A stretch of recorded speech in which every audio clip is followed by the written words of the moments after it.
been awesome. I've been enjoying Warzone, but my computer sucks. And then I checked it, like, why am I lagging? And it said I was running my FPS. My FPS was at like 10, and it's supposed to be like 60 minimum. And I'm like, oh, well that makes sense why I keep running. And then I'm just like, teleport, jerk, jerk, die. So I went on my old Xbox. I was like, fine, fuck it. I'll just buy Xbox Live again, and I started playing. What was it? Call of Duty Black Ops, like one. And honestly, I'm digging everything about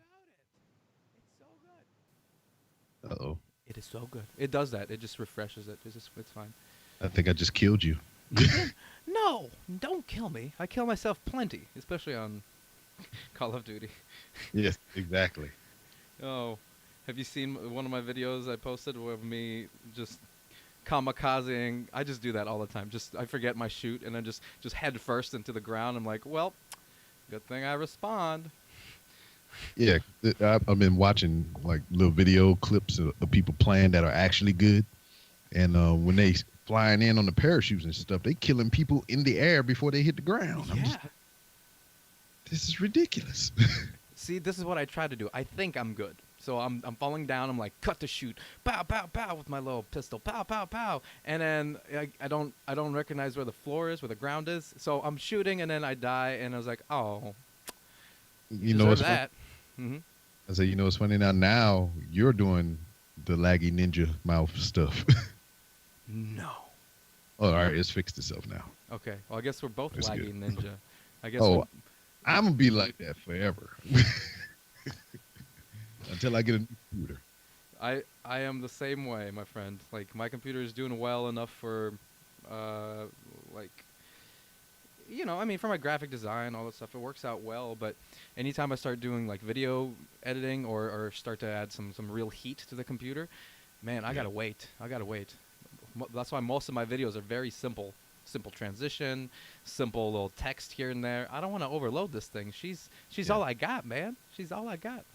Yeah, I mean, I got two laptops. The one I'm recording on now and the other one that I have downstairs in the kitchen. And probably if you combine both of them, it still wouldn't equal a good computer. I hear that, my friend. I hear that. I know I tried to update something from this thing, the graphics card, because I know I know that's one of the problems, and I don't know if just my laptop or all laptops, but you can't exchange things. Like in a normal CPU, you can take stuff out, put a new thing in, right? You're good. Apparently, laptops, or at least my laptop, you can't. They're like, well, you're stuck with what you have. If you want something new, buy a new one. And I'm like, do you know Yeah. what time it is? It's Rona time, baby. What are you saying? New computer? Get out. Because this one right here, the hard drive died on it. So I had to buy a whole new one. Mm-hmm. And then I new RAM in it and everything. And it said it took and everything. But I was just like, maybe the stuff that I put in this old ass computer is too new for this old thing to process. It's possible. It could be the processor. If you have a slow one, you'd have to change that too. Completely just uphaul the motherboard. Because if you got enough DDR, like that's or not DDR. Well, what you said, Yeah. the RAM. Yeah, like that should really pick everything up. Who cares about computers? How are you, my friend? How are you? I am corona free. You look good. You definitely look good. Little wine in your honor. Ooh, sir. Yes, I have some nice tea in here.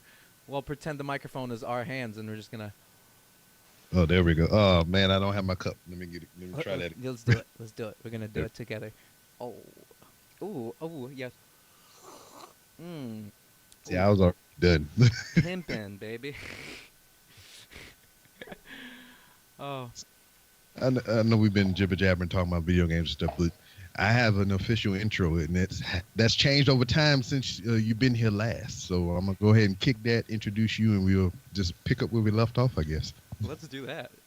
Okay. Are you ready? Oh, I'm always ready, baby.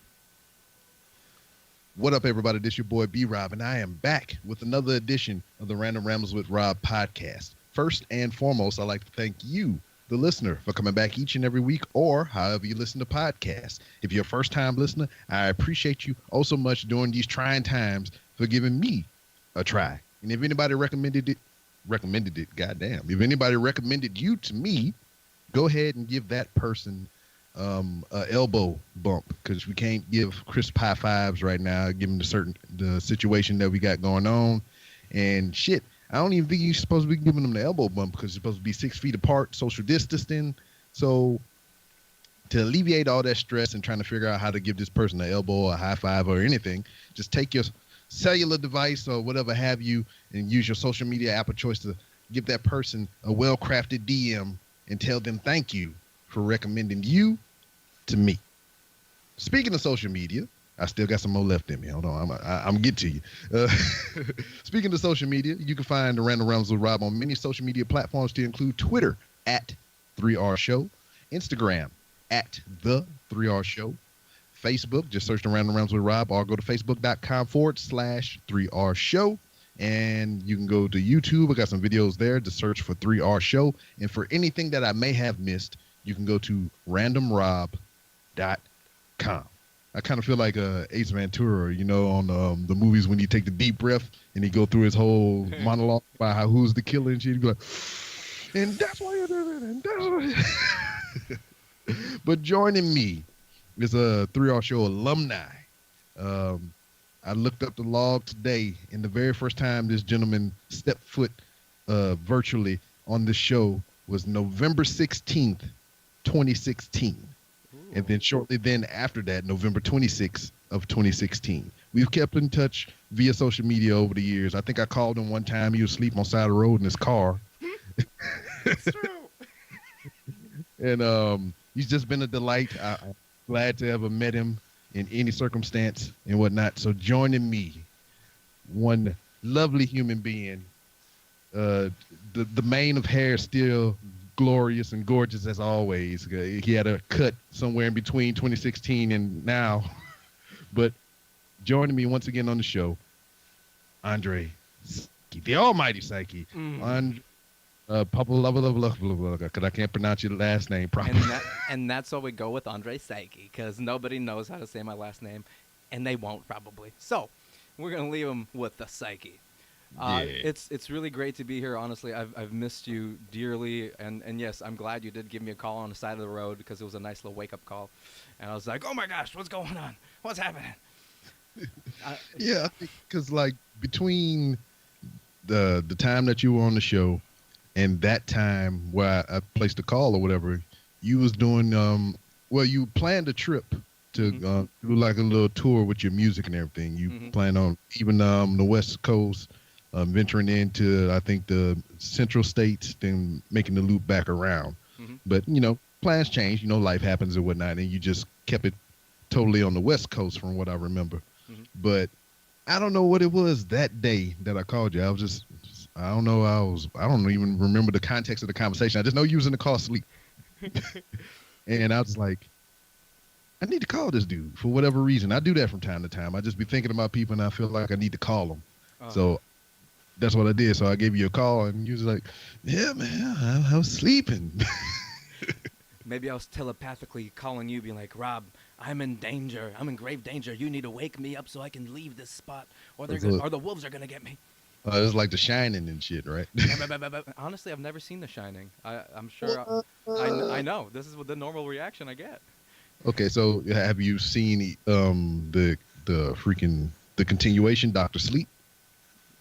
I've never even heard of Dr. Sleep, man. I don't even know what that is. Yeah, I understand you live in a different world from everybody else and whatnot. Because, I mean, everybody talking about social distancing and, we going insane, being isolated and whatnot. I mean, you lived in a different realm anyway compared to the normal folks. So, I mean, it was like you were isolated in your own bubble regardless.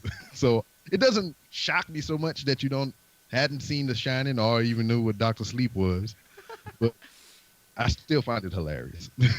I am trying to get back into the cinema world, because I've done some theater work, right, and I've done some acting, and I'll talk to people and they're like, yeah, dude, movies are the best. Like, look at this guy and how he did this here, and I'm just like, yeah, I've seen maybe like handfuls of movies, and like I just I don't know, it's too easy to consume, so I just walk away from it. And they're like, you did what now? You haven't seen Lord of the Rings, or you haven't seen Star Wars, or you haven't seen all of these classic huge movies? I'm just like, I've been doing things, man. I don't know. See, and I feel what you're doing is because like I did that as a child. Mm-hmm. Like I watch professional wrestling. That's my thing. You know that. Yeah. And people around my age group will talk about something that happened when we were kids and everything, and I wouldn't remember none of that stuff because I was outside playing Mm-hmm. and doing kid stuff. And if you're outside playing and being active and engaging in your community and neighborhood and whatnot, you're not really sitting on your ass watching TV and doing all this other stuff that the other kids that weren't very Mm-hmm. active on. So I mean, I can understand missing stuff because I mean, from what I see via social media and whatnot, and just chatting with you here and there, you're always doing some shit. You know, in the garden, randomly at a Walmart. I remember it was funny because you sent me a video. I Yeah. forget when it was. It's probably a year or two ago. You went into Walmart and it was like bright and sunny or whatever. As bright and sunny as that region of the earth could be. Mm-hmm. Then when you came out of Walmart, it was snowing. I Yeah. was like, what the fuck? Uh, Walmart will do that to you, man. Or Seattle. Seattle will definitely do that to you. You come in there like I think I was wearing something white too, and I'm just like, I shaved my head. I think I shaved my head at that time, I and think. Oh no, I think that might have been before that. 'Cause I shoot. remember being stuck in your hair and everything. Yes. Okay. Fine. Fine. Well, I Fine. didn't shave my head, and I went inside, and I was like, I want to be Rob right now. I want to embody the spirit of Rob, because, dude, you always go into Walmart, and you're just so hyped up on all of these things. I'm like, I want to do this. I want to be him, and I did do it. And maybe maybe the rain came to just praise my great efforts. They're like, you did good. You deserve Yes. this. Bring glad tidings through nature. Yes, I love nature so much. But yeah, I was just doing some yard work today too, as you were saying. Just sitting there, just digging more things and separating dirt and rocks, because I want to do some funky things with rocks. I think I saved up like like maybe six wheelbarrow fulls of just boulders and stuff. I mean, Shit. rocks, not boulders. I mean, I did find things like that, but not too much. I don't know how Texas is, but Washington is a rocky soil place. Oh yeah. I mean, I mean, you out there, you're in the gardens and you're doing things with your hands and getting dirty and shit. I hate that so damn much.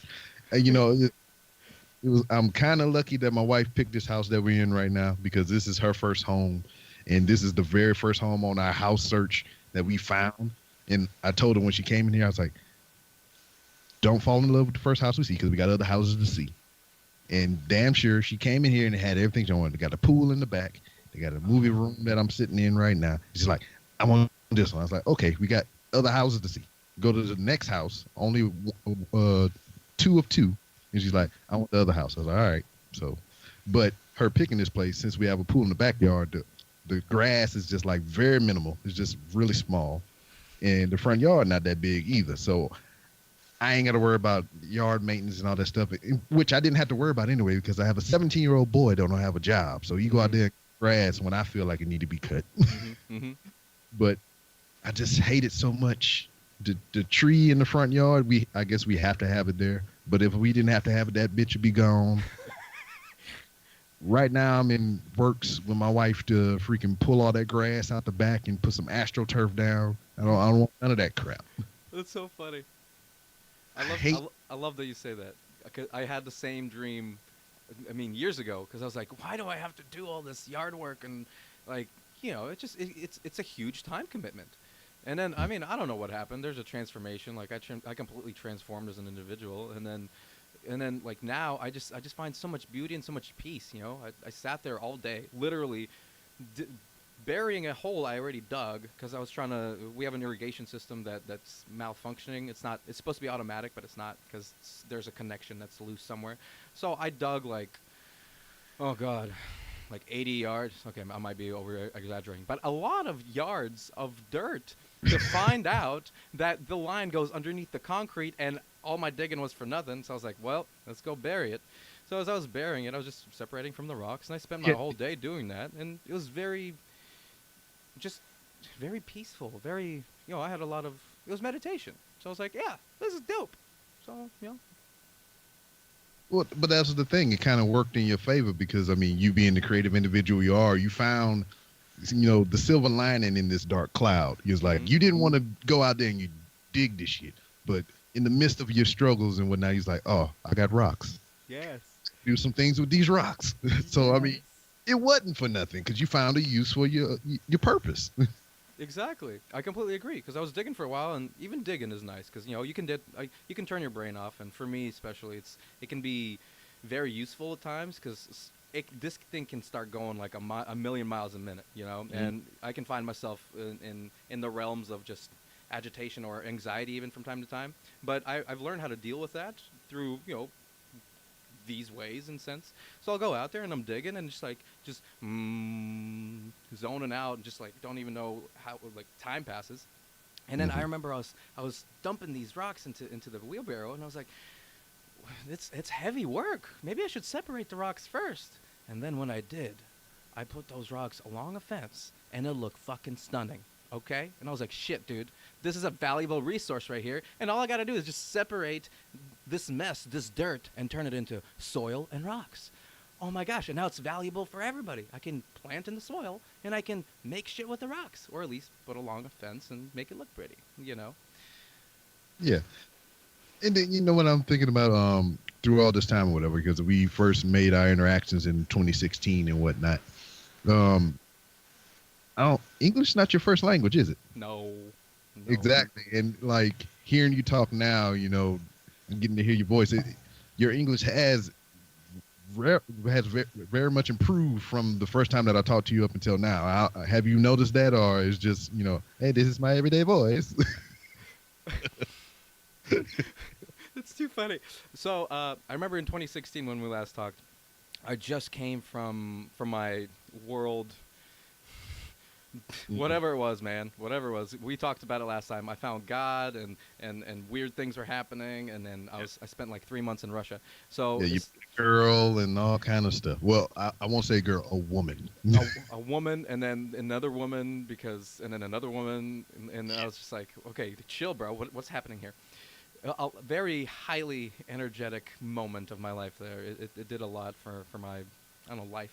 But yeah, I spent like what 2 months in Russia. So coming back here and then just literally jumping on the podcast with you, I was straight. I didn't use English for like those 2 months, and usually it's pretty decent. So I haven't been to Russia since, and I just been talking mad English every single day. So obviously it'll probably just come back. It's cool, but I'm sure the way I phrase things can still be foreign, which I'm okay with. Yeah, and I get it because I mean it's not your native country and whatnot. Because we have a lady that's from Jamaica, Mm. and just Oh. she phrase things is like I wouldn't have thought of phrasing it that way. It's just like using different words for the same meaning, Mm-hmm. that I'm not accustomed to. And I was just like, that's awkward, Mm-hmm. but I get it. It didn't accent. It's just like Oh, I would talk to her all day. Any accent, baby, hit it, hit me with it. I'm such a I don't know if it's what's it called, a linguophile, or I don't know, making up words, but yeah, any yeah. accent, I would sit there and just drool over it. Honestly, it's so beautiful. But to piggyback on the last thing you said, I believe that's why I'm a poet because I already say things in a different way than regular people say things because I'm foreign. So I was like, let's use this for strength and just start painting pictures with these words that are randomly fit together that work, but they work in a different way. So just it work. Everything works out. So what I remember about that time, it was not too long after you were on the podcast the first two times. You decided to go around with music, and Mm. from then up until now, I think I've seen many different phases of you. At the time, you had the long Fabio-esque hair and whatnot, and you were still doing the painting. The painting is the constant with you, but you were more focused on the music at the time, and then you were going around, and I think you were just doing like different little places because I can remember you going to like some flea markets here and there, and just just talking to people, just setting your camera up, putting on a live stream, and just people coming by, you trying to sell your art pieces and whatnot. What was that whole journey like for you? Just going around with your music, doing the different fairs and whatnot. Hmm. Well, it was fascinating, honestly. I remember exactly the time that you're talking about, which I want to focus on just that moment for this 1 second. I remember I was there. That was one of my first markets that I've done, and I'm like, all right, let's fucking do this. And I was a salesman for a really long time. I was doing door-to-door Comcast, so I knew I had to get enthusiastic and just be seen, and I'm cool with that. I mean, look at me, right? So I started doing like handstands and flips, and I was like, look at this crazy guy. He's selling these paintings. What is he doing? And people are like, what is he doing? and I had a grand time. Lady next to me, because I'm a storyteller, so I kept saying random different things about my paintings and all these things. And the lady next to me, she's like, you're a class A con man. You're just sitting there just making shit up on the spot. I was like, girl, you don't know me. And then I had a gentleman come up. He must have been like, I don't know, 10. He was a kid, and he comes up and he's like, I was making Seahawks out of styrofoam. He's like, this is a great Seahawk. Can I have this? I was like, oh, you fucker. Yeah, you can. You don't have to pay. So he takes this. He comes back with like $2, and he's like, can I get 2 more? And I was like, you piece of shit. Yeah, take it. and then when I was a teacher, because I've been a teacher for the last 4 years up until 2020, where I went full freelance. He was actually one of my students in high school, and he's like, hey, remember me, Mr. Psyche? I was like, no. Fucking no, because this motherfucker is like 6'5" now, and when I saw him, he was like 4'4". I was like, what? And I was like, oh shit, you that kid? He's like, yeah. I was like, oh fuck, man, you playing basketball or something? He's like, yeah. I was like, okay, keep it up, bro, keep it up. So it was moments like that, Like, he was like, do you remember me? Then reach in his book pack, he pull out the seat. I was like, oh shit, yeah, that kid. Like, but it was moments like that, honestly. Like everywhere I went, I would have some sort of interactions, and I would have some sort of connection that seemed maybe normal. I mean, we meet people all the time, but gave it time and continued to push myself in I don't know, creative ways, or just continue to grow in whatever sense that I grew. And I would always see it come back around, and it's like you get what you give. Mm-hmm. And giving initially and continuing to give, I continue to see that coming back, and that coming back is such a beautiful experience. I derive so much love from it, so much appreciation, and just the magic that surrounds everyday life. It was amazing. See, man, every time I think about you, I think about your optimism and everything, and I try to live with as much as that in my life and whatnot. Even when the chips are down, we can't cough within, you shouldn't be coughing around a motherfucker anyway. You can cover, but like now it's just like cough. What the fuck? I know. Pull out your guns, like, motherfucker. What'd you say? Yeah. Yeah. People are getting serious, man. I know, for real. It's just like I'm scared to cough. I'm busting brain cells in my head trying to hold it in, like. But I think I read a meme on Facebook, because that's what it's good for, and it said, back in the day, we used to cough when we farted. Now we fart when we need to cough. And I connect with that. Yeah, I mean, that's why we got all this toilet paper, because you don't know what's going to come of that. You seem like a bidet, man. You got a bidet at your house? My friend, let me tell you what. That is my next purchase, honestly. Like, it's been... I try to do it regardless. Like, I don't have a bidet. But, if I got to take a poop and I got to take a shower, I'm going to take a poop and then I'm going to go take a shower. Save toilet paper, make it go down the drain. I'm all nice and clean, right? Or if not, I still take my toilet paper and I wet it. And it makes the butt so clean and soft, man. But the bidet, my friend, bidet. Next purchase. You go to Home Depot, literally $35, $40, installs right into the tank. You got a little holder on the side. Boom. You got a little water spritzer. Just shoot up your butt. Boom. Next purchase. I'm telling you. I'm not even sponsored to say that. I'm just saying it. Yeah, go to biobidet.com and use promo code PO'Boy, which is not mine. I think it was the homeboy Jody B from the Po Boys podcast. I think he got a sponsorship with BioBidet. So you can save some money. Go ahead and get that. Hold on. No, I'm using the phone to record this shit right now, so I can't look it up and be accurate. But go to the Po Boys podcast, and I'm pretty sure it's in his description links or some shit like that. Get you some change off your next bidet purchase. Hell yeah, dude. Hell yeah. I'm totally doing it. I don't know, because like I've been, You know what really turned it around for me? I mean, I Tell me. guess I'm just an old, grizzled, savage motherfucker. Because like I'm a toilet paper user and Mm-hmm. everything. But what really turned it around for me is a movie, the Deadpool 2. Mm-hmm. They had a whole little monologue on the dude was talking about, man, you need to use baby wipes because daggone. Let's think about it this way: if somebody shit in your beard, would you just grab a dry towel and wipe that off? The shit would still be there, you know. You would run some water, you would get a damp towel, and you would rub that all that stuff out your beard or whatever. And he's like, the same thing with baby wipes. You know, you get the baby wipes in there, you clean it out, and it's smooth.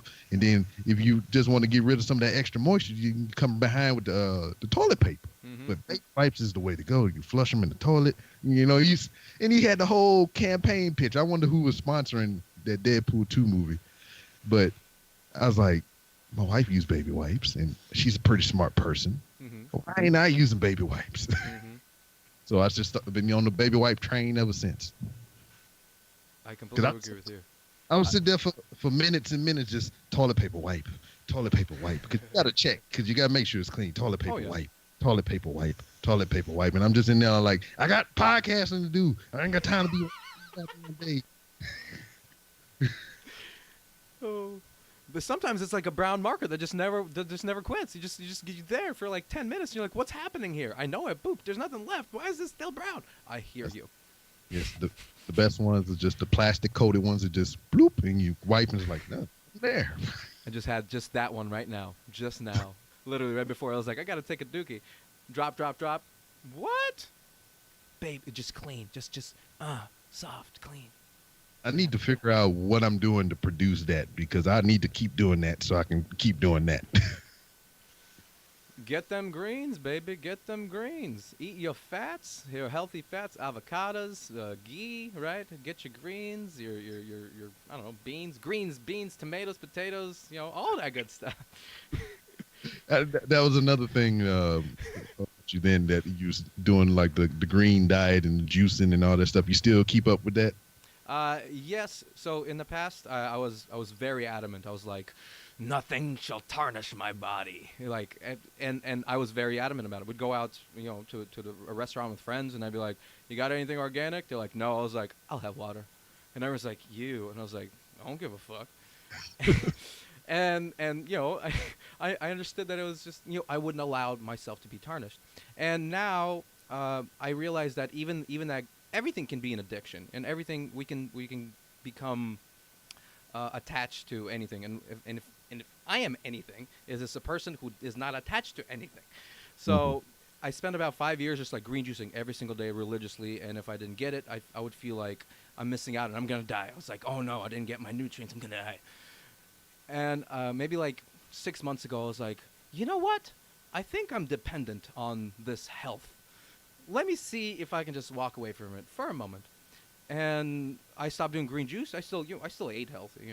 My taste hasn't changed that much. Salads, everything organic. I don't do anything non-organic. I don't need pesticides in my body inflaming me because I feel that shit. Yeah. And I survived. Surprise, right? I'm not dead. So I was like, I don't have to be so anal about this. If I do go out and eat with my friends for the social gathering or for the connection, I'm not gonna die. Just come home, take a poop, take a couple bitter melon pills. They help with digestion. They get all the things out, everything that's not supposed to be in there, and you feel good. And if not, the worst that happens right now is at least some pimples. I'm sure there's more damage inside, but again, I'm young, I'm vital, I exercise, I eat healthy. Any damage I do is reversed. Especially no alcohol, no drugs or nothing like that. Like I keep myself pretty clean. So I figured, you know what? If I do have a place where I should just let loose, let it be food. So, like the last couple days, I have been getting my juice, but I've also just been devouring chocolate, bro. Devouring it. My sister bought like $150 of chocolate, like Kinder eggs and just bags of I don't know. I'm like, all right, just devour it, man. Why not? I can't even remember a time in my life ever, 38 years, that I've ever spent that much on chocolate. Oh, what's that thing? Chef's chocolate balls. I've been eating those too. Chef chocolate Oh, balls. Watch South Park. South Park. yes, yes, yes. Yes. All right. No, Yeah. I'm lying. I am lying to you. I have spent that much on chocolate. I've been doing that for the past 13 years with Miss B Rob. So, And that's why you're still married. yep, that's my chocolate. We're getting So, sexy in here. yeah, yeah. Hold on, I got the sexy music over here. Okay. Oh, Let's get it on. oh yeah. Yeah. Let me set the ambiance. All right, that's getting kind of creepy. Anyway, I was talking about your lovely mane of hair, way back when and whatnot, and you just finished talking about your attachment to things and maybe codependency, addiction, or whatever you want to call it. Hmm. But you just one day I was seeing you. You had this lovely mane. It was walking down the street and the wind was hitting it. It was just like flowing and golden sun rays was going through it and everything. And then the next day, poof, it was gone. I was like, what the fuck happened? So like, what was that whole process of just like one day, just I'm shaving my head. It was just like that. Yeah. Just one day I'm like, hey, I'm just looking at myself. It's like, listen, I've been doing this for, I don't know, 5, 6 years, just growing it out and just really. Okay, so let's go back to the beginning. Initially, I decided to grow out my hair as a statement of freedom to myself. We live a life where people always try to put in their 2 cents. They're like, hey, you should do this. You should go this way. You should try this out. And if you don't challenge that, people can start to mold you into something that you're not. And I got to a point where I didn't question it. I was young, especially when you're younger. You allow your parents, your friends to kind of gauge your progress and to just kind of use their expertise for yourself. And I got to a point where I was like, all right, I am not my own man, and I need to be my own man. So what is the first thing I do? I was like, I'm gonna grow out my hair. And God, as soon as I shared that with people, they're like, "You have to cut it. Cut it. You're getting too long. No, it's gonna look disgusting. You're stupid. You're just. I'm gonna shoot." Okay, obviously they didn't get that far, but every day they continued to try to wear me down. I was like, "No, I'm putting my foot down. This is what's gonna happen. You're gonna deal with it." So I grew it out. It became fabulous. Oh man, ladies loved it. I loved it. It was so fabulous. I didn't know I could be so cool, but I was. and then it got to a point. It got to a point where it became just a part of me. Like, here's Andre with his lion mane, and I was like, all right, cool. And I got to a day, and I thought, maybe I'm attached to this look again. Maybe I need to release myself from this past that I've been carrying with me for years, and just like this, I'm already a free man. Ain't nobody gonna tell me what to do. I'm gonna go do whatever I want at any time until a wife comes along, and then I will consider her opinion. But until then, fuck y'all. So I was like, all right, let's do it. And I was playing with it. I recorded a video, and my sister, she hates change. She's like, she's in the room. She's like, no, don't do it. No, don't do it. I was like, and she just died. She literally died. We had a funeral. Just kidding. And then you go out there and get fresh soil, and then you put all the rocks that you saved on top. Here lies my sister for not wanting a haircut. But honestly, after shaving it, because I don't think I've ever shaved my head, I had so much more respect for people with shaved heads, including you, Rob. Honestly, first of all, I chose February to do it. It was so fucking cold. It was so cold. I'm usually just like, hey, I'm cool, whatever. I don't even have a jacket sometimes. I'm like, well, it's cool. I'll go outside. I'll be in the house, and I'll be like, what is this? I'm freezing. And what is this breeze that's just surrounding my baldness? And it's like it just kept going like this. I was like, well, stop it. That's to wear a hat all the time. Yeah, man, you telling me. It's just like, I love being cold rather than being hot, but it's just like my body temperature is all over the place because once this thing get cold, everything starts getting cold. Once this thing get hot, everything start getting hot and everything. And man, I felt like I don't know how. You remember the old cartoons or whatever? If you watched them or whatever, they used to have people in their nightwear. They had the long hats with the gown, and they had the little lamp and everything, and they're walking through the house with their candle and shit, trying to see.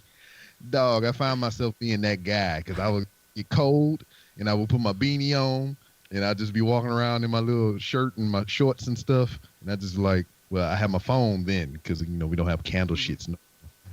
I'd just be walking around the house. It's like, I'm that dude in those old cartoons I used to watch. I had to have something on my head to go to sleep. Honestly, that is the cutest thing I've ever heard. You should make a TikTok of that, and I would watch it. That sounds like a viral TikTok waiting to happen. You bring up another interesting point. TikTok. Uh huh. TikTok is fairly new to you, and it's fairly new to me as well. I have a TikTok account. I think it's 3R Show or some shit like that. But I don't make TikToks. I made the account so I can view TikToks and save the ones I like and whatnot. But Hmm. you've been on there sharing and freaking putting your art stuff on there. Well, How has TikTok impacted you in these days of social distancing and all this other stuff? I love that question. I honestly, I am a huge TikTok fan and a huge TikTok advocate.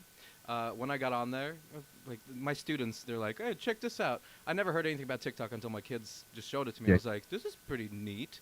What is all this about?" And it made creative ventures fairly easy. Personally, it opened up my mind and ideas about how to make videos and how transition can be rather simple.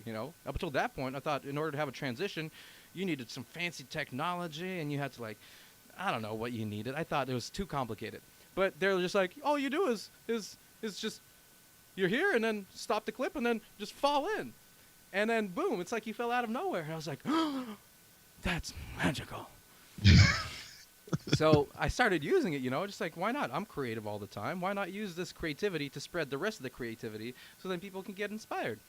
Mhm. And I started playing with it, and I didn't want to like consume it for a while. I was like, it's too toxic or whatever I wanted to say.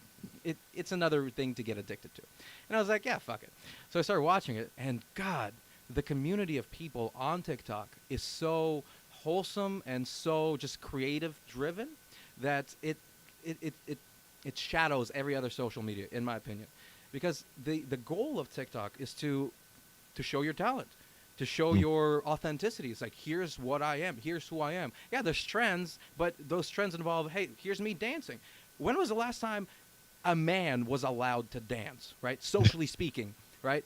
A man can only do the waltz and he has to be straight and he has to lead and it's this structured shit, but like moving and gyrating, right? It's considered not manly. But you'll go on TikTok, you see women doing it, you see men doing it, and that on its own, not even a video, the fact that more people are moving their bodies and expressing themselves to themselves and the world is doing so much uh, mm, positivity in their mental health, in their well-being. So, Mhm. because for me, that's all that shifted my life. It's the ability to express myself and not get stuck in those emotions. And I think TikTok is doing just that. It's like, hey, here's a reason to do it, and you can get famous if you want.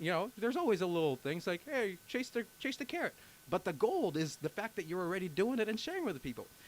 And I just love that. I want everybody on there. And on the side note, as a marketer and a podcaster and whatever else I do, TikTok is so amazing because again, there's so much content and there's so much content and it's so good. If you sit there and watch it, chances are somebody else that might be using it or might not even be using TikTok, they're not going to see that content. So you reshare it to them.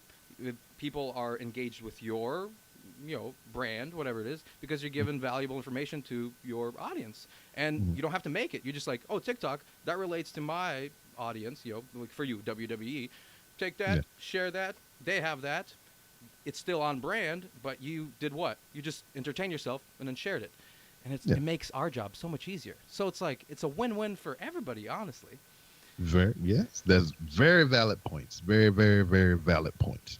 Um, so what I enjoyed the most about TikTok, from discovering it and everything and sharing these things with my wife to the point to where she got her own TikTok so she can watch some of the videos and stuff. Um, Penny is a dog on there. I think it's a Mm. bulldog or whatever. And the guy be uh, pantomiming for the dog or whatever. So he'd be talking in the dog's voice or whatever, and it's just hilarious. And me and my wife would lay up in the bed and we just be watching TikTok and scrolling through all the Penny videos. Or we'll get home from work, be like, "Hey, you see the new Penny video?" She's like, "No, no, no, show it to me." And like we watching Penny, and the dog be on there like, "No," and all kind of crazy shit. So yes, there is value there, and it was almost like I missed out on Vine, if you remember what Mm. that was. I missed out I too. know Yeah, I know people that came from it as far as comedians and certain people, but I never downloaded the app. I never went to the app to view any of the content and everything. And by the time I did really get interested in it, it was gone. They didn't shut it down. And then TikTok came around, which was, I believe, once an app called Musically. Mm-hmm. Then it transitioned into TikTok and whatnot. So Mm-hmm. yeah, TikTok is a useful tool. I haven't warmed myself up to be doing any of the crazy stuff that I've seen on there. But what I like to do on that app is kind of deceiving Mm-hmm. because you can use other people's audio from their content to Mm-hmm. make your content. So what I always find myself doing, if I see somebody doing a video, I'm looking to see if the lips match up with the audio. And then I go down in the corner and I press the little button down there to see if it was actually them who originated the video, because it'll show you the original video that the audio came from if it was made in TikTok. So Mm-hmm. I'm like, I'm an investigator and shit. I'm just like, I need to see if this content is really you or you're just copying people. Mm-hmm. Goddamn copywriter and shit, plagiarism. Mm-hmm. So I'll just be in there, Carmen San Diego and shit up. Nice. TikTok investigator. Honestly, I don't know if that job is available, but I think you just created it and you're the CEO of it, and I will pay you heftily, sir. Continue your investigation. Very, very well. You was talking about going through your little music circuit and with your fair and everything and having the hair. If you go to randomrob.com and you go to the guest page where I have a picture of every guest that's been on the show that have a available picture, and I think the picture of you that I have on there is you. You were at one of the fairs. You had your long hair and you had a spoon in your mouth and you're just staring at. Mm-hmm. Oh, So that's a beautiful freeze frame. yes, I'm waiting for my computer to catch up to you. It's okay. Uh, that was a lovely picture that you've chose. Honestly, I really enjoyed that one. That one was in London, and I don't know what it was, but yeah, it was pretty. It was pretty sexy. Silver spoon in my mouth. What does that say? Isn't that a thing?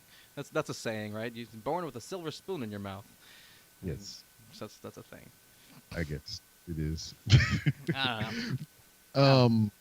There was a time, I think, it was shortly after you shaved your head and everything. And I think I got in touch with you and I asked you, I was like, yo, man, why you shave your head? I'm pretty sure the same question that came from everybody else. But I think at that time, you told me some of your reasons behind it, but you was also entertaining the idea of going into the military at one Oh point. yes, I was. Okay, thank you for reminding me. So yeah, that was another aspect. It was like, okay, if I am going to go to the military, I'm going to have to shave my head, and if my head is the thing that's stopping me from going to the military, I'm gonna just fucking do it now, get it over with, so I don't have that obstacle. So thank you for reminding me. See, these are the things that leave, and they never come back. So yeah, I was looking into getting into the National Guard to, I don't know, to get a change of scenery. This is still when I was a teacher at in Auburn and as a substitute, and man, it was. I just got sick of it, honestly. Like, I love kids, but most of my day was spent in just disciplining, which is fine. Like, that's where I thrive. If I see something, if I see an idea in your head that you are operating under, and I understand where that idea is going to lead, and if it's my job to teach you to be a better human being, I'd be like, yo, see this thought process that you have? This shit's gonna get you killed, in jail, or whatever else, just whatever turmoil that you can think of. It's like, it's gonna get you there. And man, do you think they care? No. I mean, some of No. them did, but I was wasting my breath. I was wasting my skills. I was wasting my talents. Like, I have so much knowledge too, like about literally every subject. I was classically trained in the university about biology and the sciences and the physics, and then me as an individual, like I've dove into so much creative aspects that I was sitting there being unused. These kids are sitting there on their phones. They're like, "Oh, it's a substitute. Go fuck yourself." I was like, "Bro, do you even know?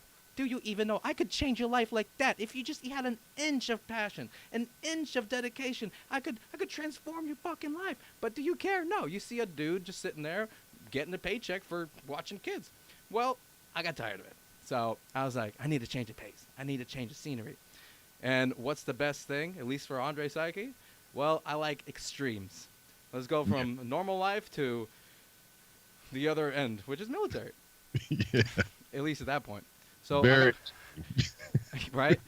And I've always enjoyed that idea because I push myself very deep, very hard with personal discipline and exercising, and there's this limit in my mind that I always find and try to go beyond that because that's where true growth happens. And just my understanding of the military would have been, yeah, they're gonna try to break you and they're gonna try to make a man of I don't know, leadership, a man of discipline, somebody who can be collaborative in this community, depend on teamwork, on friendships, all that stuff. And I'm like, these are all the things that honestly that already come inherent to me. I think I would enjoy this environment and Yeah. build a camaraderie with other individuals. And then when I was having my interview and I tell him all these things, he's like, honestly, since you're like 28 and you have leadership experience, you're going to be put in charge of other 18-year-olds that need discipline. And I'm just like, fuck this. That's what This I'm is trying to get rid of. So I was like, thanks, but no thanks. And I just walked away. So it's still in the back of my mind, but it's not prevalent anymore. I'm taking my direction elsewhere to people that want it, that direction and that growth. That's why I went full freelance, and I'm doing like coaching calls and training calls and things of that nature for people who just want to better themselves.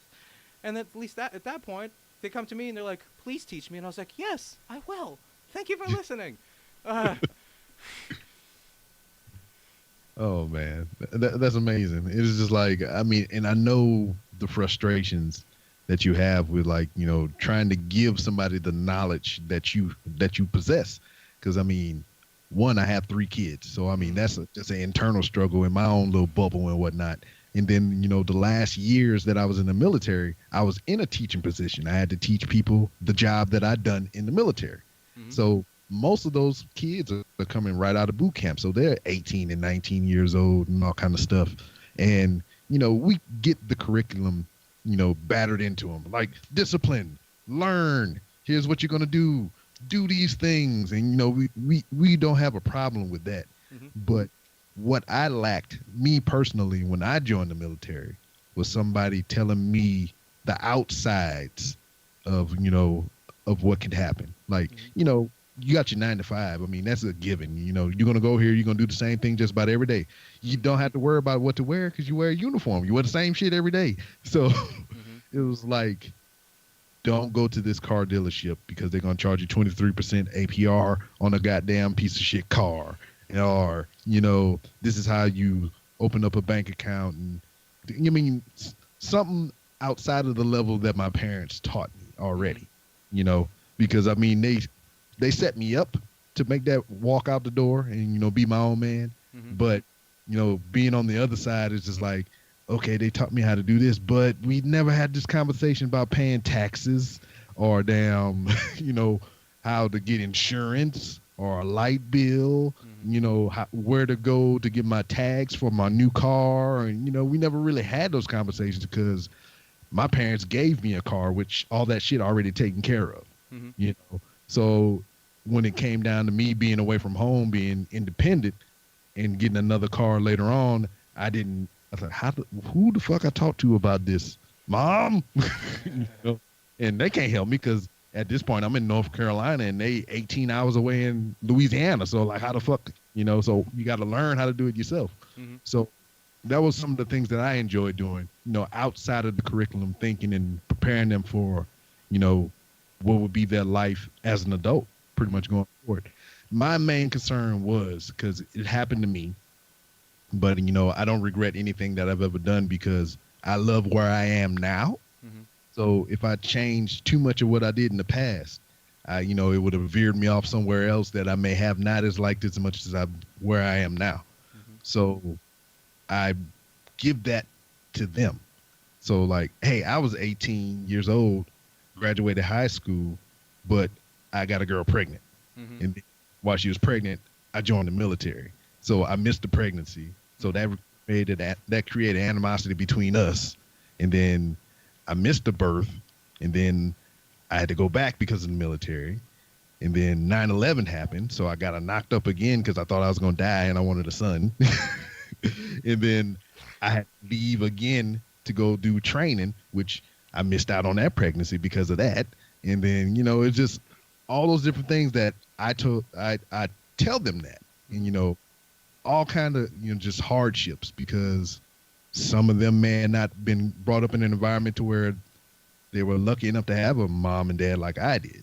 Hmm. So, they coming from a whole different world. So I'm just like, and I always preface it with like, okay, this may not happen to you, but I want you to be aware of it in case you ever find yourself in the vicinity of this problem. Hmm. you know. So, I mean, I'm not wishing none of this on y'all, but I'm just letting you know it's a possibility. Hmm. And I just like to share that with them because they're just going to try to get them through the system. All right, hey, Hmm. boot camp, drill, drill, drill. Basic, this. All right, now get the hell out of here. All Hmm. right, the next stage, basic, basic, basic. Here, get the hell out of here. Hmm. All right, this is the last level. Basic, basic, basic. Get the hell out of here. And then you get to your unit, and you're like, okay, this is more than the basic, basic, basic that they was drilling into me these other three places. So what the fuck am I supposed to do now? You Yeah. know? That's exactly it, and that's how it was in public school as well. It's like here's the curriculum, you learn it, get out, right? And it's the same thing. It's like the same thing as you're talking about alternative lifestyles. You're getting drilled from every direction. Go to school, get a degree, get a job, get a family, fucking die. And we're getting that from A to Z, from every direction. But who's talking about being a podcaster? Who's talking about being an artist, a freelancer, an entrepreneur? Who's talking about any of these things, right? A musician? Fucking nobody. So it's like, No. especially in school, that's why I'd come in and I'd be like, listen, yeah, you can do this, and if it's your passion, please follow it deeply, strongly until the end. Like, see it through. But if you're not sure, like, don't be so quick to decide, and just play around. What are the things that you're enjoying? What are the things that make your heart sing? What are the things that you can wake up and be like, man, I want to do that. And sometimes I'd find those people just in art class doodling, and I was like, this is the shit. I was like, yeah, fuck yeah, this is the shit. And other times I'd find it, in geography, somebody's like, this is the shit. I was like, fuck yeah, you found your shit. Good job, man. You know? Yeah. But and that was the thing. I was just try to challenge their preconceived notions on life. It's like you're too young to even have an idea of what it is. It's so Yeah. wide and unknowable. It's like don't jump into like the patterns that have been laid before you. Sit down, maybe not even think about it. Just explore and just go toward that direction that's just really pulling you. And like no one's stopping you. You're the only one that's stopping you. So, like, I admire that you were doing that in the military for so many other kids and I don't know, maybe adults too. I don't know how old people are there. It's one of the best things that we can do in life is just set people free. I think that is our duty. Once you've attained a certain level of freedom or sovereignty, you can't get more. You're already what you are. Give that freedom to other people to see what they're going to be doing with their lives. Maybe they're going to be the next Einstein. Yeah. And then you talk about preconceived notions. So, I got trapped in it at a young age because, I feel like I was the rarity for my neighborhood to have both mother and father. Mm-hmm. So I always grew up in that environment. And then a lot of, relatives in my family are military people. Mm-hmm. So I grew up in that environment, go and visit them, at their duty stations or staying the summer here and there on different bases and whatnot, seeing what that lifestyle was like. And I was just like, I want that, and it's an idea that get implanted into your head when you're around something so much, it influences you so much and you see the good in it. Mm-hmm. But, I was a kid dealing in the things of adults because my siblings are way older than me. So I only saw the good side because I was a kid. You're not supposed to argue in front of your kids and everything. So, to a child in those situations, everything seemed hunky dory. Mm-hmm. But, now my brothers that have been in the military or whatever are divorced on second marriages and, kids with other women and all kind of stuff. So, what I perceived as a child was awesome hunky dory to come out to find out later that, it was all kind of problems. And then I got stuck so much with this idea in my head for so long. It's like whenever I had the opportunity to put myself in that situation, I knocked somebody up at 18, and then, the snowball effect from there because I was chasing a dream, an idea for so damn long that, I didn't make rational decisions because I was only seeing that idea. It's like, all right, this is what's going to happen. All right, I got her pregnant. But really, I wanted to marry her first, then get her pregnant, but then it was like stupid shit like that. Mm-hmm. So the preconceived notions, like with my kids, I always told them from a young age, I say, it's going to come a point in time to where you're going to have to leave this house. And I'm not saying that you have to go to college. I'm not saying that you have to go to the military. I mean, you can just go find you a job and be content if that's what you desire, but you're going to have to find something to do Mhm.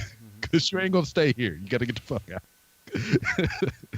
But my son seemed like he going toward the path of military and everything. But I always constantly tell him, I was like, don't do it because I did it. Don't do it because your grandfather did it or whatever, or your uncles and all them.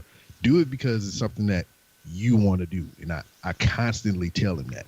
And then I see his lifestyle because I live with him. I mean, it's my boy. Mhm. So it's just like I can see him in my mind later on just having a job that he enjoys and just living a minimalistic lifestyle because this dude don't ask me for shit. You know, if he had his way, he would just chill out, watch TV, play video games. If he had a job, go to work, come home, just Mhm. start the cycle all over again. Mhm. But at the same time, that reminds me so much of the military. I mean, you wouldn't think so because that's what it was for me. I got up in the morning, I exercised, did whatever, the morning task before I went to work every day, did the same shit basically, wore the same shit basically, which is not too different from what I'm just describing, what I can see him doing. Mhm. So, I mean, there's a duality there. It's just like I can see him not doing it and having a great lifestyle, and I can see him doing it and, just being okay in this lifestyle because he do the same shit anyway, So it's weird. You're And then an amazing parent. Just from a side perspective, the fact that you're saying such amazing things to your kids, and you have been since the beginning, and you're giving them so much freedom, and just leading them to become their own individuals instead of a lot of people try to make their kids themselves, and the fact that you're doing that, I like they are so lucky, and I love you 100 times more, just for hearing that last piece. Like, thank you, truly. I mean, what I tell them is just like, because me and their mom not together, the older two. Mhm. That's from the first marriage, and then yeah, I got the young one here with my wife currently. Mhm. You tell them all the time, it's just like, don't be like us. Just be you, and try to be the best human being that you can be. Mhm. Because I mean, it's okay to take some of the good things that we give you, but don't try to be the total complete person. If I'm being an asshole, which I know I can be, don't pick that up. Just True. go, find something else. Because I mean, I'm cussing and just like, motherfucker, why the towel over here in the corner and shit? Go put that in the laundry room. Like, don't take that with you. Just Mhm. know that you can't leave wet towels on the carpet in your bedroom. Just Mhm. take that with you. Don't take the cussing with you. Mhm. But yeah, it's just like, because like right now, preconceived notions. The 9-year-old loves school, and she already talking about when I grow up, I'm gonna be a teacher Mhm. in elementary, and I'm gonna get married in my backyard. Oh, that's I was so like, cute. I was like, please don't. I mean, well, I mean that's good, but like, just don't be. Go play Nintendo Switch right now. Just I mean, she's 9, yeah. Like, yeah, we don't need to have this conversation right now. that's so cute, though. And a teacher and get married in her backyard. Mm. I mean, that sounds really wholesome. Honestly, it just sounds wholesome. Nothing It, too fancy. Nothing like I want to do it in a space station and I don't know, whatever. It's just like small, minimalistic again, and just that's cute. The question for you: did you get to see that pregnancy and that birth? that was the only one that I was there through and through. Mm. So conception, the whole pregnancy, and the birth. Well, So I'm, like, I'm glad you're there during the conception. That's an yes, important I part. hope. Yeah, there we go. But it was stages because I got 3 kids. So the first one, I knocked her up. Mm. I wasn't there, and I missed the birth.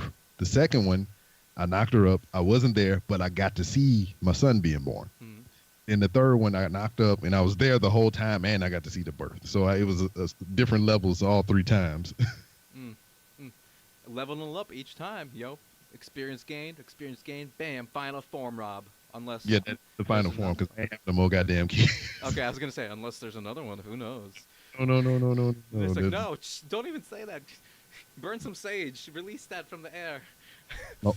Yeah, you bring that up. My wife just did that a few days ago. Burned some sage up in here. There you go. She's trying to clear the energy, which I believe that, especially through the microphone. There's a lot of things happening, Mhm. and you wanna protect yourself on all fronts. It is what it is. Speaking of microphone, look at yours. I mean, it's just festively decorated in your style and whatnot. I mean, what possessed you to do that to your mic cover? All right, to be honest with you. So I've been using my other microphone for a while. My just the microphone they use for recording and for music, and it's really high quality, but you still have to be really close to it, and it takes up the whole face, right? So I tried to just put it on the side and talk to it from here, but then I'd pick up a lot of room noise and then editing. You know how that goes. So I was like, okay, let's try to avoid that. Bring back this microphone. Haven't used this thing in maybe a year, honestly. So the cover was faded, the color faded, and I was like, I don't like how that looks. Let's make it art. So I just took some I said, I gold don't like that paint, shit. sprayed it on there, bam, gold and blue, you know, it looks hot. I said, I don't like that shit. Yeah. I dried it before this. Honestly, like I did this today. Like before this, Oh, I was like, I need to spice this up a little bit. For Rob, I want Rob to think I'm cool. So I was like, I'm gonna do this, and I put it on there. listen, I'll forever think that you're cool. So you don't ever have any doubt in your mind about that. Thank you, Rob. I love you too. Yeah. So damn, we like I said, the constant with you that I've always perceived since I met you is just the art. So has there been an evolution in your art and everything as you've been trying some different concepts, some different techniques, Oh yeah. finding different paints or whatnot? Oh yeah. So yeah. So let's see. To put it conceptually first, you ever play like what's it called, like an RPG, role playing game? Yeah, an RPG, right? You got this character and he's got skills. He's got this battle axe power, and he's got magic power, and he's got sleuthing power or whatever, dexterity. And you could sit there and when you create your characters, like I want him to have 20 dexterity and 10 sleuthing and 60 sex appeal. You know what I mean? So the way I approach at least my life and my skills.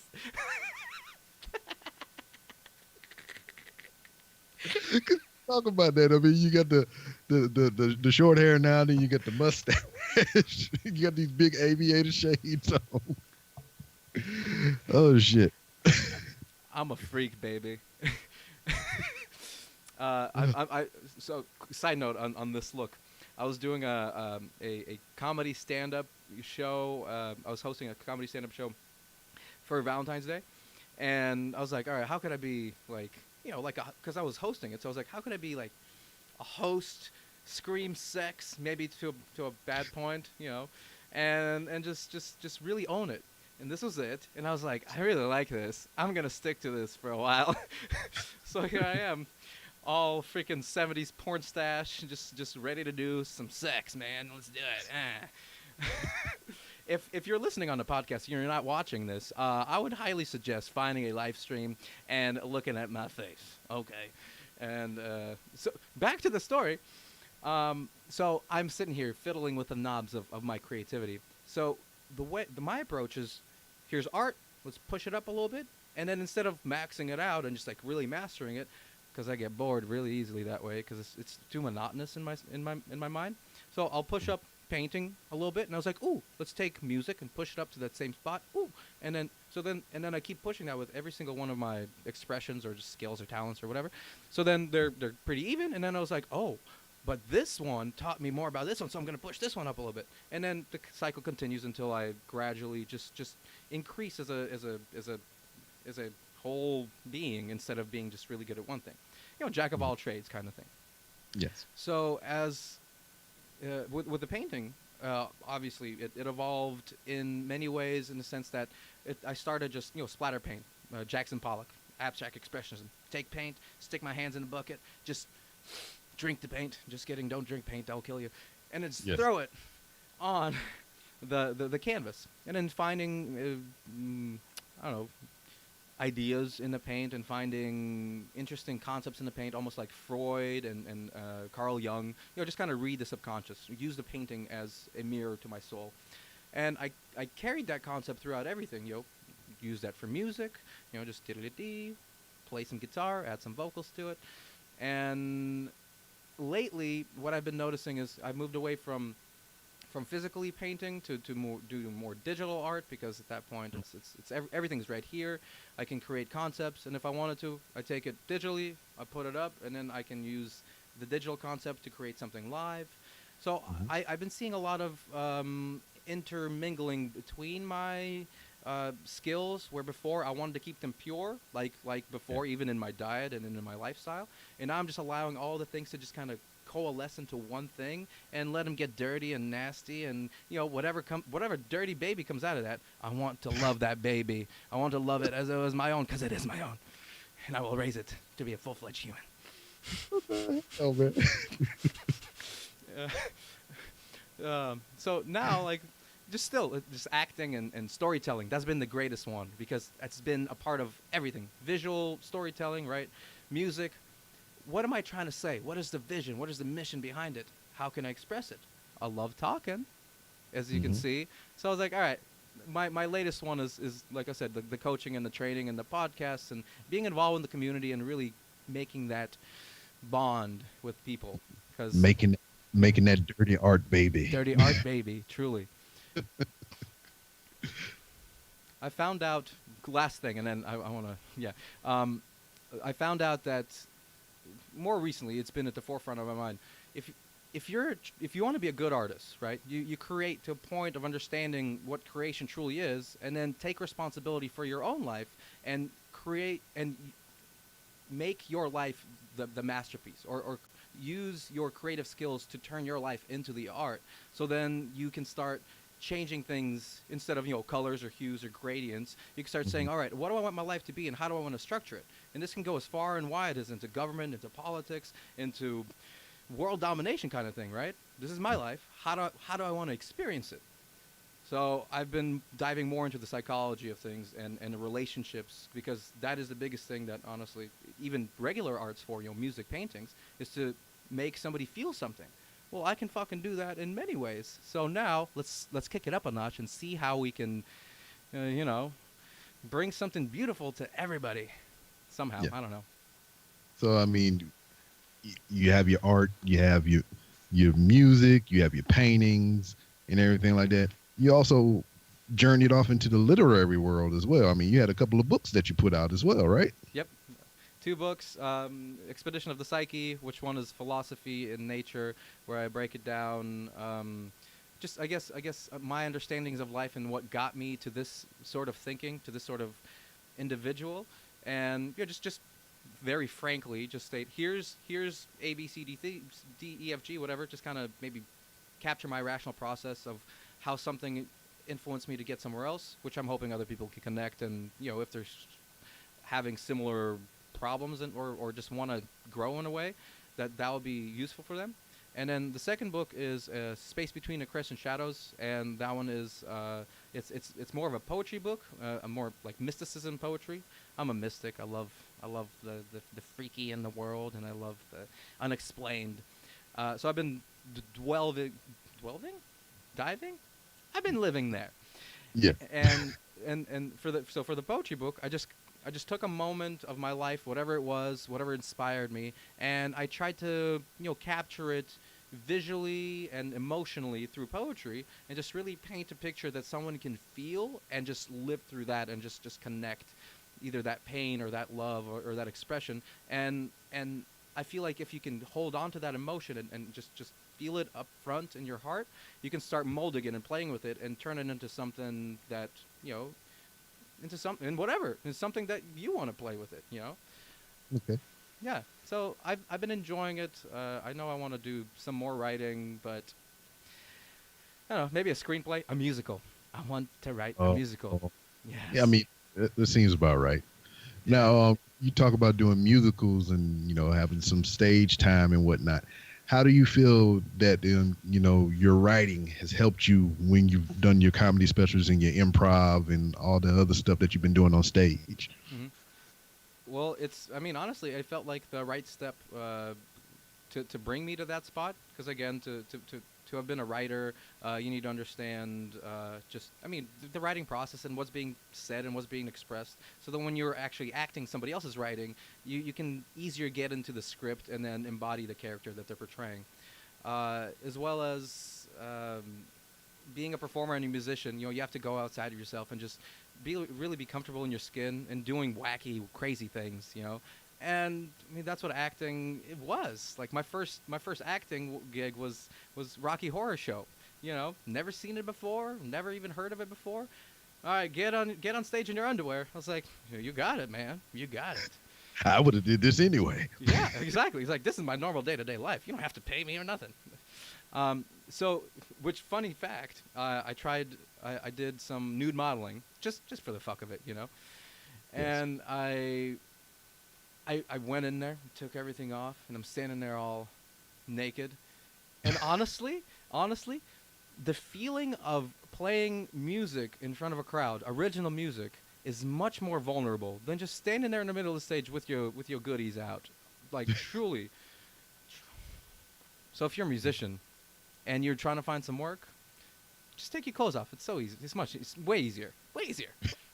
Yeah, you're not gonna understand that because that's something that you cultivated, and you is something that it's personal. Mm-hmm. I mean, shit, anybody fuck around here. I mean, if you seen one dick, you seen them all. I mean, ain't nothing special about it or whatnot, unless you got damn dirt diggler and shit. You got a lasso, you trying to knock lamps off a nightstand and shit. But I've seen some big dicks, honestly. Like the porn is crazy. I like it's insane. Usually it's normal, and then you see a really big one. You're like, whoa, how do you manage that? Like, I'm concerned for your health. Are you getting enough blood flow in your brain? Because that thing is fucking an anaconda.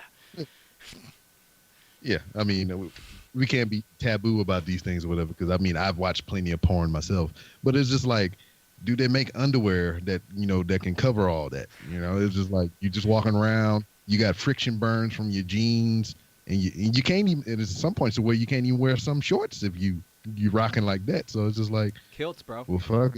You gotta wear a kilt at that point. I mean, it's your curse as well because you live in one of these hotter climate places or whatever. You got wet pants all the time. It's just like you have a hot dick and hot knees and shit. Just.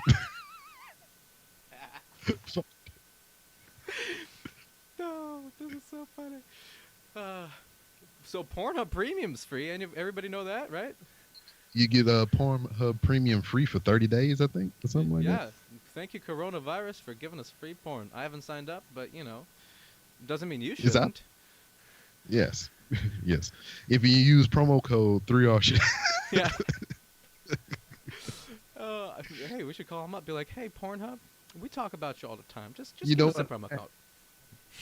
I'm not gonna lie. I did send them to their contact us page, and I did send them an email about sponsorship. So I mean, yeah, I tried. The worst they can tell you is no. Exactly. Exactly. So I employ everybody to take their shot. If you got a sponsor that you're eyeing down and whatnot, just send them a well-crafted email. Be like, hey, I'm looking to do this. I'll do this for you. This is what I got. And there's only three things.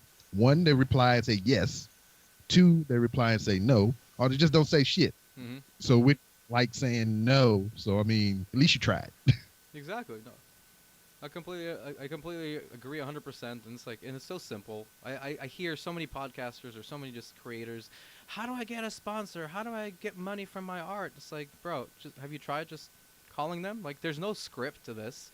There's no rules to this. Be like, hey, here's the kind of value I can provide you, and I would like to get compensated for it. You cool with that? And sometimes, like you said, no, yes, maybe. And that's it. Or have you got into affiliate marketing? Have you gotten to, like, just selling, like, from Amazon or something?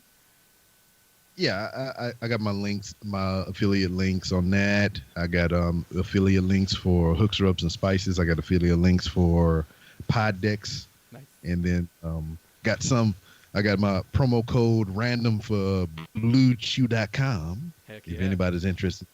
I mean, especially with the coronavirus. If you quarantine with your significant other or whatever, I mean, that's prime time to make some corona babies, Ooh. so. But, yeah, it's just people ask me, they DM me and be like, hey, man, I mean, how'd you get in touch? I just like, I asked. I sent them an email, said, "What's up?" And it was like, "All right." And I was like, "Cool, all right." Like that's and exactly it. Like you don't need anybody's permission to do anything. yeah, I mean, I felt so awkward one time because I went to a convention in New Jersey. What was that? The J1 Con, and we were on a panel. You know, just a whole bunch of different podcast cr- creators and everything. It's just like a whole panel of us up there. And there was one of the questions from the audience was, how do you go about sponsorship? And I felt awkward because everybody was going down the line. Oh yeah, we got a affiliate with this guy, and he made a special brand shirt, and we did this for him, and this and this. And it's like I did a promo pack, a media pack, and I did this and this and this and this, and everybody was just like all these different answers or whatever. And they got to me, and I was just like, like honestly, I just asked. It was like I didn't do none of this special shit. I was just like, I sent them an email. I was like, "Hey, what's up? What's happening, baby?" And they was just like, "Okay." I was like, "Yeah, I did it." That's it. I think we try to like make things so much harder than they have to be, honestly. And that, I think that's just human nature. Just I don't know. We've been taught, again, going back to the beginning, to always look for authority and ask for permission when all the permission and authority is right here. Like you are it. And that when that hit me, I was like, oh snap! That's when you called me during my impromptu West Coast tour. I realized I don't need anybody's permission to take my music on the road, perform to people that are wanting to hear it, and it worked out fine. Like no planning at all. Like my friends, musicians for years, they'll sit there and they'll plan it and they'll plan the route and then you got to be here then and that the other thing. I just literally was like, all right, I'm gonna hit the road August 1st, and I hit the road. First date landed into a show. Second day landed into a show. Have a trip, and that continued to happen every other day. I drive, say see something pretty, go somewhere else, go to a place. Oh, you play music? Go play here. Here's $100. We'll feed you. It's like, this is really nice. This is really nice. Yeah. And I mean, shit, I kind of got lost in what you was talking about, but it was like, oh yeah, here it is.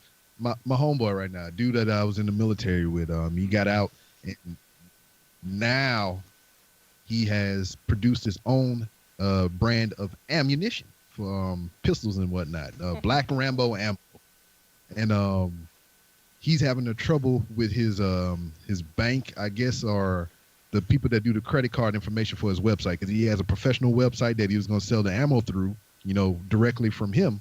Mm-hmm. But I guess the institution or whatever finance people was giving them shit about the credit cards transactions. So what he did, just like how you did with your music, he threw all that shit in the trunk and he went from gun shop to gun store and people that he knew that sold arms and munitions. He's like, hey man, buy it from your boy. And he was going around selling them wholesale. He was going to little different gun shows, selling them at a booth, doing it all himself. He's like, fuck the credit card people. They get to me when they get to me. But right now I'm going to make this money. And he done sold half of his initial shipment already. And he's getting another half in now, doing it all on his own. It's beautiful. Like, and I respect that so much because, like, yeah, don't ask for anything. Just go and do it. Just make your own. You are the maker of your own destiny, and that is a perfect example. It's like, okay, somebody's telling me I can't. Are they somebody who I want to care about or their opinion? No, fuck them. Let's find another way around. Like the simplest example is I was again today working in the yard. I had to drag this huge metal thing for a fire pit. I'm not that strong. Sure, I could bench some things or curl some things, but like I can't pick up this huge wheel of iron. So I was like, oh, what are you gonna do? Fucking okay, you roll it. That's it. Use your brain. Use your brain. You don't have to muscle through everything. Use your brain. That's got to be the biggest muscle in your body, right here. And I know everybody's like, the brain's not a muscle. Well, fuck you. Shut up. Yeah, but that big meaty horse cock is. Oh, Oh, I got the button over. oh, God damn it. You know, Rob. You haven't even said "goddamn." Like you always used to say "goddamn" all the time, and you haven't said it once. I know I'm evolving. You're I say evolving. I keep fuck it though. Can't let that one go. I've been bringing it back. I was like, you know what? Because I lived like, you know, almost like a secular lifestyle, just like a monk, honestly, for such a long time. And then I was like, is this serving me? I was like, in a way it is, but at the same time, I feel like I'm putting myself up to a expectation that isn't bringing that much to me or the world. It's like I'm just gonna integrate my funny self, my dirty self, my good, loving self, and just like all of these things back into a unified individual. So now I'm just like, fuck it, and shit. But before, I wouldn't have said any of those words because I didn't want to. I say you're becoming Captain Planet right now. It's just like the art, the freaking the writing, the music, the goddamn just the earthly knowledge of being self-aware of health and veganist things and whatnot, and put them all together and like go planet. Hey, I eat that meat, baby. I mean, I don't eat that much, but I eat that meat. Mm. I was vegan for like 6 months, and I was like, is this worth it? Nah. Well, what I found myself doing is just a lot of those places that I would go to, more often back then, like fast food places and whatnot. I started to trim down on some of them, so like I don't go to McDonald's anymore, Mm-hmm. and like if I do go to Burger King, I find myself getting the Impossible Whopper all the time. Just the veggie burger. This shit is delicious. Mm-hmm. I get them shits all the time instead of like the big ass Whopper and all that other stuff. And then I find myself what it really started from. It was when I was still in. I had a physical, and it was like your cholesterol kind of high. You need to change your diet. And I was like, all right, cool. So Jimmy John's. I've never been to Jimmy John's, and Oh. at this particular place is like they had a Jimmy John's. What the fuck is this? I get a Jimmy John's. So I'm looking at the menu. It was a number 6, and it was called the veggie. It was just all veggie, just the provolone, cucumber, tomato, onion, freaking. I about to say guacamole, avocado, which is the same shit, Mm-hmm. but and I was like, well, fuck it, let me try that. And I tried it, and I loved it. And anytime I get Jimmy John's, I always get a number 6. Mm-hmm. So from there, I was like, if this is good at Jimmy John's, what they got at these other places? So I found Schlotsky's Deli not too long ago, and they got a good freaking vegetarian sandwich, and just I go to Zaxby's, which is a chicken place, kind of like Chick-fil-A, but Southern style. And they got like these big Cobb salads and everything. And I was like, these shits is delicious. What the hell I was doing before? Mm-hmm. So I look for more often now. I completely agree, especially in restaurants, because you don't know the quality of anything that they're serving you, honestly. But when you do buy vegan or vegetarian, usually it is of a higher quality ingredient. So I was like, same thing at restaurants. I was like, all right, let me see what you got. You got vegetarian, vegan options. Hit me up with that. Hit me up with that, because you can't be too healthy. There's no such thing. There's no such thing. Yeah. Man, I tell you what, my last deployment, I went to Afghanistan, and we were in the chow hall. And I'm just going through the little assembly line. I got my little tray, and I'm just next, next, and seeing on the little placket eggplant parmesan. And I was like, I've heard of this, but I've never had it. And I put it on the plate, and I had it, and it was delicious. Mm-hmm. And what was so crazy about this, it was so damn good that every time they had it there in the mess hall in Afghanistan, I would always get it every time I seen it. Now, I'm back in the States. I was like, baby, we need to try some eggplant parmesan. And we went somewhere, and they had eggplant parmesan on the menu, and I ate it, and it was not good. And I was like, damn it, I go back to Afghanistan, get some egg. But I mean, I tried it different places here since then, and I found some good ones, but it wasn't as good as that one was over there, and I can't understand it. I said, what did they do? Maybe it was that first experience thing, like a first love. Oh, That you experience it for the first time, and you're like, oh, nothing will ever reach its greatness. Or maybe it's time to have Mr. Psyche come to your house, and we should cook together and make some egg parm that's going to be the best in the world. That's also a possibility. Man, yeah, I'm no lie, man. I'm gonna be low with this one because I've been trying to get to Seattle for a long, long, long time. I mean, this was before you, but now that I know you and you're out that way, that is more of an incentive because of that. But like, my wife loves Bruce Lee, and he's buried out there, and she don't even know that. Well, I didn't know that So either. you live there, motherfucker. But anyway, like I said, you in your own isolated bubble. It's just you think of things different. But she doesn't know he's out there. She think he buried in China somewhere. So anytime we sit down and just where do you want to take a trip to one day? And I'm like, Seattle. That's the first thing fly in my mouth, Seattle. And she think it's because there's TV shows that we watch that's filmed out there. Mm-hmm. And I'm like, want to go see the places from shows that we love to see. And then I told her you out there and stuff like that. So she know because of those things that I want to go there, but she don't know because of that. Mm-hmm. So I just want to go there and be like, hey, we can go see Andre. We can go to Walmart. And then, surprise, let's go on a haunted funeral parlor tour. And then I take it to the spot and be like, oh, and she go and cry. Honestly, that's the best time to re-propose to her in that graveyard. It'd be the most romantic thing in the world. I mean, it would be in the circumstance with like her and her fandom, but like just thinking about it out loud as you said it out loud, I was like, ew, Baby, I've loved you for so long. I want to renew our vows on top of this grave of Bruce Lee. That's hot, bro. I don't know. I would do it. I mean, you don't have to. I would do it. You know what I mean? It is time. It's almost time for a re-up too. I need to upgrade her. So that might be a possibility. Hopefully things fall into place to make this happen. You know what's been funny though? Not really funny because it pisses me off at the same time. With the pandemic going on and all this other crap, flights have been cheap as shit. So I just out of curiosity one day I was sitting around, I was bored as hell, and I looked up a 4-night stay in Los Angeles from Houston, Texas to fly to Los Angeles. So 4-night stay in a hotel was $435. And I did a bundle on Expedia. So check this out. Mm-hmm. All right. This is 4 nights, Los Angeles, hotel, $436, and 100% off your flight.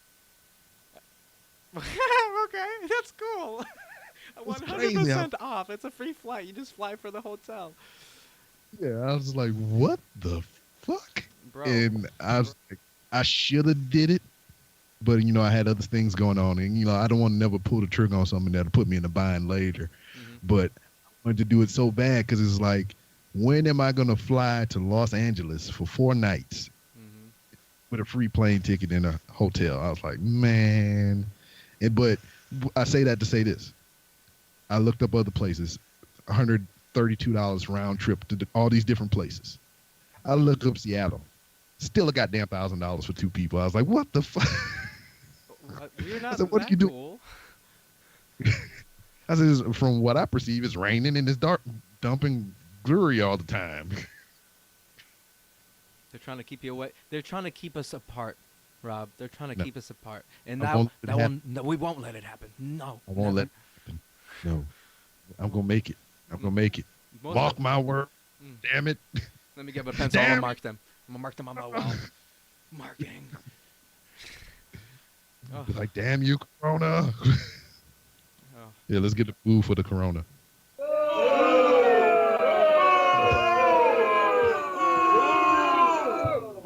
Let's get a clap for the Psyche, though.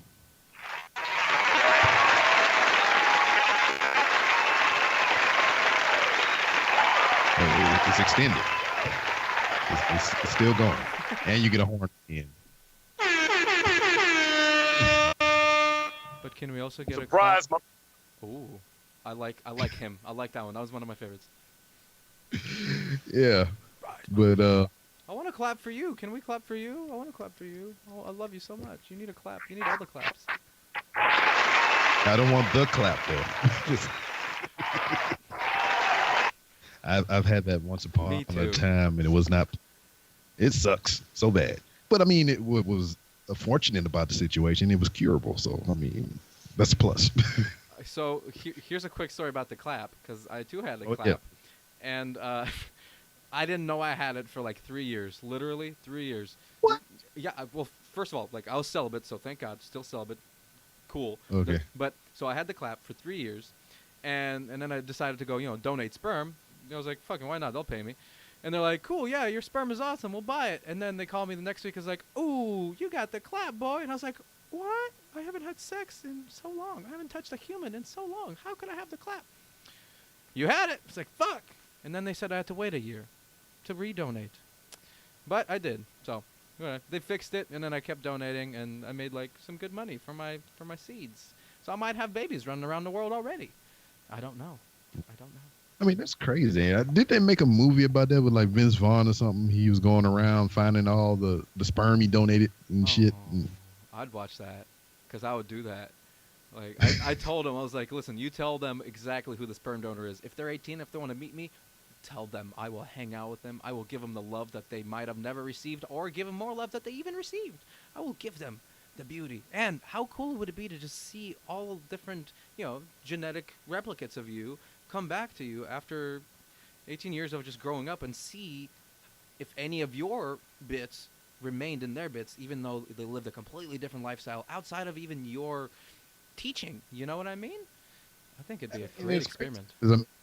That's crazy because the DNA carries over. I mean, there's traits that just kind of stick in there. Because like it's weird. Because like I see my son, he walk around sometimes and he have his wrist bent like this, and people associate that with femininity. I don't even know if I said that right, but it's just like that's just something he do. He's fucking have his hand like this, and I was like, I always get on him about it. And then one day I was just sitting around, I caught myself doing that. I was like, what the fuck? I said, baby, you got it from me.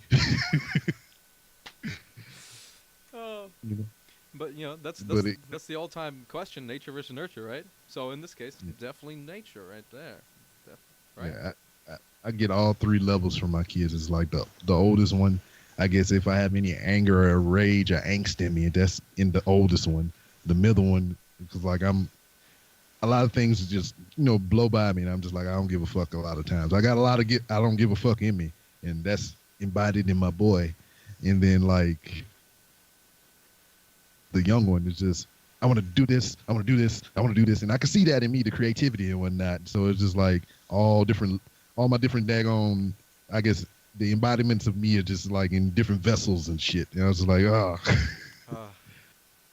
That sounds wonderful, honestly. That sounds like an amazing experience. But I often think of the millions and millions of kids that I've left abandoned inside of socks and and body cloths and sink drains and bath drains and on stomachs and back, butt cheeks and breasts. What could have been? That could have been the next freaking thermonuclear scientist or some shit. And I don't know. He just went by the wayside, just down some butt cheeks and into a napkin. Well, that was his fate. He did his country proud. Yep. Man. Speaking of doing this country proud, you are doing a good service by being creative, being you, putting your light out there into the world. I always said that you had the loveliest personality, the loveliest aura and whatnot. And anytime I can get to talk to you, or interact with you via the internet, I'm very appreciative of the things. But with that being said, we need to go ahead and put a pin in it. I hate to end this call now, but I have to get up early and do the mortal things. The things that I'm a slave to. And we're going to wrap it up. So before you go, let everybody know where they can find you on social media and all the things that you got going on and possibly the things you may have going on in the future. Okay, first things first. You go on, hold on. What's your website again, Rob? randomrob.com. I don't know why that left me. You go to randomrob.com and you buy the shirt that I'm wearing, Random Ramblings with Rob, because this shit's the best shirt I've ever worn, because that motherfucker is the best motherfucker I've ever known. And I love him dearly, and I'm really happy to, same thing, interact with you and be with you and be friends with you. Honestly, if you are in Seattle, please call me. Like, I'll try my best to house you. I will feed you. We'll take you to fun, exuberant places. And, if you do decide to repropose to your lady, on that grave site, I can hide behind the gravestone, and as you say, will you? I will pop up with my guitar and I'll start playing love songs. But I was like, you can come before, because I thought you was gonna go a different way with it. You was gonna hide behind there and pop out in the freaking Bruce Lee gi and be like, I was like, try to scare to death and shit. But like, yeah, I was thinking about it. You can play a serenade and shit. Remember, I can't say it too loud. You might be Everybody listening. was But kung yeah. fu Oh no, fighting. not, look, that's not. I guess that's not romantic. Fine. Yeah, some might be offended, but let's not do that. All We'll work right. out the details later. Okay, cool. But if anybody wants to see more or experience my art or own it, you can own my art too. Or get to a place of where I am mentally. I am offering coaching classes, training, um, literally anything that you might need. I have overcome it personally. Whether through podcasting, through art, through graphic design, business stuff, marketing. Literally, like you could say something and I'd be like, "Yep, did that, moved on. I can help you get to wherever you want to go." You can call me. I do calls on AndreyPsyche.com. You shoot me an email, almightypsyche@gmail. And honestly, that's pretty much it. If you Google Andrey Psyche, AndreyPsyche, shit will pop up and you can explore that. Like I am the only one that pops up. So enjoy that. But honestly, my biggest desire is for you to once again go back to B Rob's website and just look around there because this man is a man of light, a man of gold, and man, I cannot wish enough goodness on him and you, sir. So that's all from me, man. I love, like, Word. truly, I love you so much. Yeah, I love you too, man. You freaking awesome. So once again, you have been a guest of the Random Rounds with Rob. And as it is for everyone, the door is open for you always to come back to promote your next big thing or whatever it is, or just to come shoot shit. I love shooting shit, bro. Love shooting shit. Yeah, we was talking about that early in the beginning. With now you get a bidet and you can shoot the shit literally. Just I will. I freaking will. Honestly, I freaking will. That is literally my next purchase. Actually, no, lying. Next purchase is a tattoo gun. I'm gonna start doodling on myself. Probably might be a bad idea, but it's gonna happen. And then it's the bidet. So, mark my words. oh yeah, remember find Po Boys on Twitter. Jody B can get you some discount on your next bidet purchase. Hell yeah. Hell yeah. All right, we are clear, my man. And we are clear too.